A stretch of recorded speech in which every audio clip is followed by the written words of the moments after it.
Enzo Recto, kalaban ang katiwalian at kasinungalingan, kakampi sa katotohanan at kabutihan.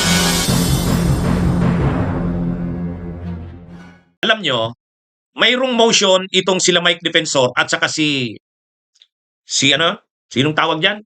Itong si Marcoleta. Mayroon silang petition for bail. Humihiling sila na makapagpiyansa sila. May hearing September 3. Ngayon may mga nagtatanong sa akin, attorney, payagan kaya yang makapagpiyansa si Mike Defensor saka si Marcoleta? Kasi si Bong Revilla nakapagpiyansa. Baka naman attorney, mapayagan magpiyansa yan. Ganito po mga kabunyog. Saka bakit pwede silang magpiyansa gayong no bail ang kaso nila? Di ba? Kasi plunder yan. Non-bailable. Bakit pinapayagang makapiyansa? Ganito ang paliwanag diyan mga kabunyog. Ang kaso, kapag non-bailable, hindi ka pwedeng magpiyansa. Except, may exception yon. Except, parang kapag ang kaso mo ay non-bailable, tulad ng plunder, non-bailable yan, hindi ka pwedeng magpiyansa. Maliban na lang, yun yung maliban na lang, yung except, maliban na lang kung ang evidence of guilt sa'yo is not strong. Yun. Yan yung mga kabunyog. Yan lang yung dahilan na kahit ang kaso mo ay non-bailable, pwede kang makapagpiyansa. Pag napatunayan mo, nakumbinsi mo ang korte na ang evidence of guilt sa'yo is not strong. Yan yung nangyari kay Bong Revilla, bakit siya nakapagpiyansa. Nagpetisyon siya sa korte, sinabi niya sa korte, the evidence of guilt is not strong. Ngayon, sino ang magkukumbinsi sa korte na ang evidence of guilt is strong? Ang prosecution.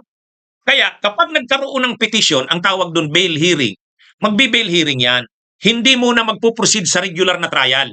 Hindi muna, tigil muna. Kasi priority yung bail hearing eh. Ang bail hearing kasi, mabilisan lang yan. Mabilisan lang yan.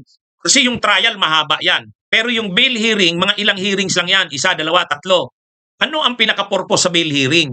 Titingnan lang, prosecution.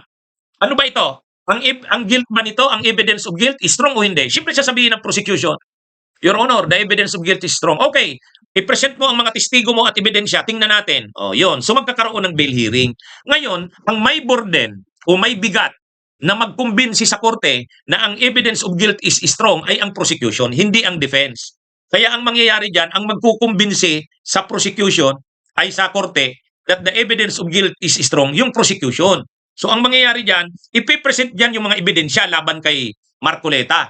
Ipipresent yung mga ebidensya sa kayong mga testigo. Kayo ang tanungin kong mga kabunyog, mga kababayan. Sa tingin nyo ba, matibay ang ebidensya laban kay Marcoleta at kay Mike Defensor o hindi? Yun lang naman ang doon, issue eh. Kasi ang tanong nyo sa akin, bigyan kaya ng korte yung petition for bail ni Marcoleta sa ni Mike Defensor. September 3 ang bail hearing. Hindi naman yan matatapos sa isang araw. Mga ilang araw yan. Kung tanong muna, ang sagot doon sa tanong na pagbigyan kaya ng korte ang petition for bail ni Marcoleta at ni Mike Defensor, ang tanong dyan, sa tingin nyo ba, ang evidence of guilt sa kanila ay strong? Ang ebidensya ba sa kanila ay strong? Ano ba sa tingin nyo? Matibay ba ang ebidensya laban kay Mike Defensor at kay Marcoleta? Kung ang evidence of guilt is strong, hindi pagbibigyan yan. Hindi pagbibigyan ang bail. I-deny ang bail niyan. Kaya ang tanong ko sa inyo, sa tingin nyo ba the evidence of guilt ni Marcoleta at sa kanila Mike Defensor is strong? Sino ba ang nagbigay ng ebidensya? Di ba si Marcoleta mismo? Yun ang problema ni Marcoleta. Doon siya nagkamali. Admitted niya eh. Nag-submit siya ng mga pleadings sa COMELEC. Inamin niya. Unang-una, tumanggap ba siya ng pera galing kay Mike Defensor? Yes, di ba? Tinanggap niya. Saka doon sa dalawang negosyante, yung si Jesse Espiritu at saka Aristotol Biray, tinanggap yun ni Marcoleta. Admitted niya yun eh. Parang ganito yan. Tumanggap ka nga ba ng pera? Yes, inadmit niya yan. Magkano ang tinanggap mo? Total dun sa binigay sa kanya, 75 million. Anong mga araw? January yata yun. January 9, 6, 9, ganito.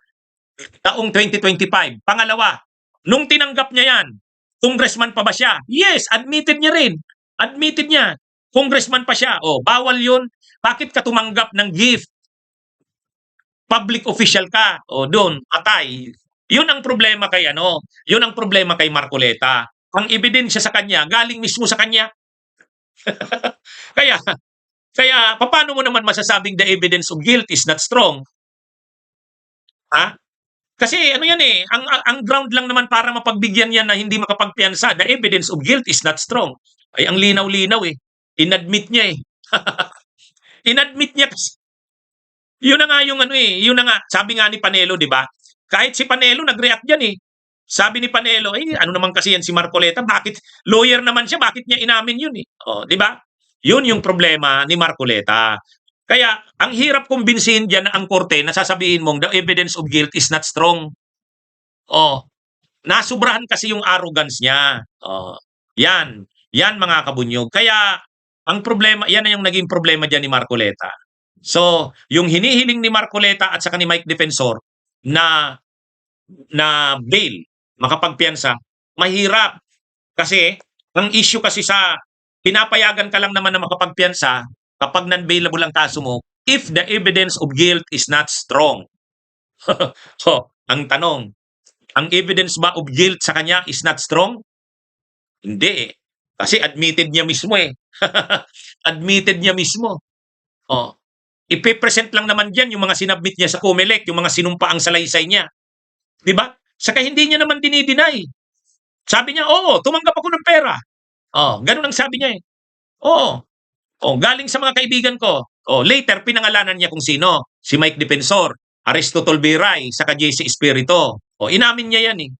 Oh, ang problema ngayon, inamin mo 'yan, congressman ka tapos tumanggap ka ng pera, bawal 'yun. Bakit mo? Yun na 'yun. Ang iniiwasan kasi ni Marcoleta doon, kaya niya inamin 'yon. Ang iniiwasan niya yung election case sa COMELEC. Kasi ganito, kapag tumanggap ka ng pera, hindi pa naman campaign period, January eh. Tinanggap niya yung pera January eh. Ang campaign period, February. Ang nakalagay sa election law, kapag tumanggap ka ng pera, hindi pa naman campaign period, hindi ka pa kandidato. So kung hindi ka kandidato, hindi mo kailangang i-declare yon. So ang ginawa ni ni Marcoleta, inamin niya, tumanggap siya ng pera. Pero hindi February, January. Kasi yung February, campaign period na. Oh, pinatunayan niya, inattach niya yung mga patunay na nagbigay sa kanya si Mike Defensor January 2025. Tapos yung dalawang negosyante, January din, 2025. So lusot siya. Nakalusot ba siya sa COMELEC? Pagdating sa COMELEC, nakalusot siya. Na-dismiss yung election case niya sa COMELEC. Di ba? Oh, na-dismiss yung election case niya sa COMELEC. Oh. Pero sa ombudsman, hindi siya umubra. Hindi siya nakapasa sa ombudsman. Bakit? Okay. Sa COMELEC, wala kang election case. Wala kang election case. Pero tumanggap ka pala ng pera. Magkano ang natanggap mo? 75 million. Ilang beses? 3 beses yon. Oh, 75 million. Tapos 3 beses. Plunder yun.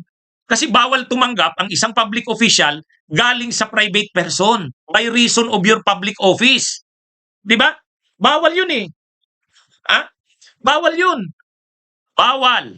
Yung receiving gift directly or indirectly from any person by reason of your public office. Tapos pag ang amount na na-receive mo, more than 50 million, maraming beses yun. Ha? Pasok ka ngayon sa plunder. So yan. Yan lang naman ang i-resolve dyan. Kaya, ano yan mga kabunyog? Ang nangyari, nakalusot sa COMELEC, hindi lumusot sa plunder, sa ombudsman. Yan ang problema niya. Ay, ang kaso niya ngayon sa Sandigan Bayan, hindi naman COMELEC eh. Hindi naman election code, hindi naman election law. Ang kaso niya is plunder sa PD Presidential Decree 46. Ang problema, yung mga sinubmit mo sa COMELEC na inamin mo na tumanggap ka nga ng pera, more than 75 million yon, hawak na yan ngayon ng ombudsman. Bunyog, bunyog, halikan na kasama ka. Bunyog, kapag buklod ay may pag-asa. Luzon, Visayas, Mindanao, isa ang pananaw. Sa bagong Pilipinas ang bunyog isisigaw. Bunyog.